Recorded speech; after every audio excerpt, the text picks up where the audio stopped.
Mulai hari ini 1 Juli 2020, pemerintah Provinsi DKI Jakarta resmi memberlakukan larangan penggunaan kantong plastik sekali pakai.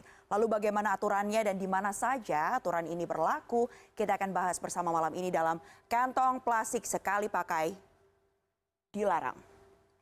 Ini dia daftar objek yang diatur dalam Peraturan Gubernur Provinsi DKI Jakarta nomor 142 tahun 2019 yang membahas tentang kewajiban penggunaan kantong belanja ramah lingkungan.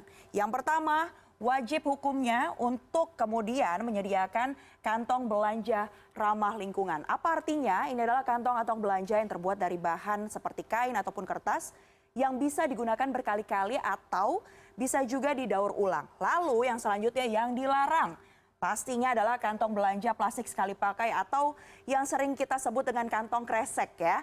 Jadi diingat-ingat dilarang penggunaannya mulai saat ini.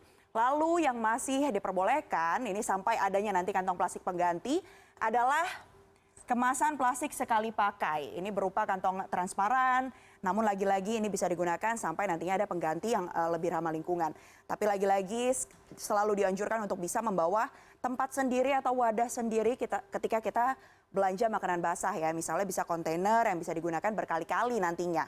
Beberapa toko juga kalau kita cek itu sudah ada yang memberlakukan isi ulang sampo ataupun sabun di kemasan yang sudah kita miliki. Jadi bisa reuse kemasan-kemasan yang ada. Nah, efektif mulai 1 Juli 2020, larangannya ini berlaku setidaknya di 3 tempat ini. Pusat perbelanjaan, swalayan, dan juga pasar rakyat. Jadi para pemilik toko ini dilarang untuk menyediakan kantong plastik sekali pakai dan wajib untuk menyediakan kantong belanja yang ramah lingkungan. Selain itu yang juga harus digarisbawahi, setiap toko-toko ini, 3 jenis toko ini wajib juga untuk melakukan sosialisasi pada konsumen. Pertanyaannya, saat ini kan berkembang kita kemudian belanja online ya.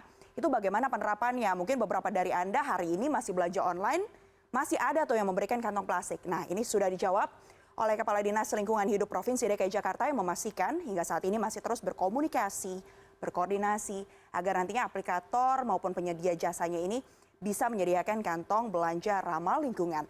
Pasti masih jadi pekerjaan rumah, tapi kita berbenah bersama-sama.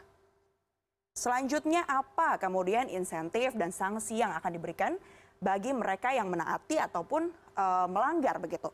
Kalau yang patuh, ini dia.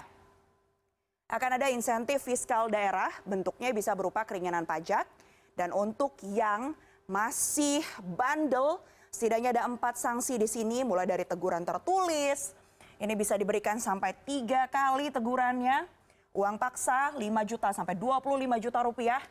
Bisa juga dilakukan pembekuan izin hingga nantinya pencabutan izin. Jadi tidak main-main ya, ini penerapan sanksinya akan dilakukan. Lagi-lagi data tadi kami dapat dari dinas terkait. Nah selain itu pertanyaannya, oke, kantong plastik sekali pakai sudah tidak boleh digunakan. Apa ya alternatifnya? Ini dia beberapa contoh yang kami rangkum dari tim Litbang CNN Indonesia. Bisa menggunakan tas belanja yang ramah lingkungan, bisa digunakan berulang kali tadi, kuncinya adalah tidak hanya sekali pakai kemudian kita buang. Selain itu bisa juga memanfaatkan kantong plastik yang berbahan lebih mudah diurai atau biasanya dikenal dengan bioplastik ya. Misalnya ini bisa terbuat dari singkong ataupun rumput laut. Lagi-lagi itu tadi aturan-aturannya dicatat baik-baik bagaimana kemudian penerapannya karena yang pasti pemerintah ini kan telah menerapkan aturan untuk pembatasan penggunaan kantong plastik. Kita sebagai masyarakat harus berperan besar untuk bisa ambil bagian juga untuk menyelamatkan lingkungan.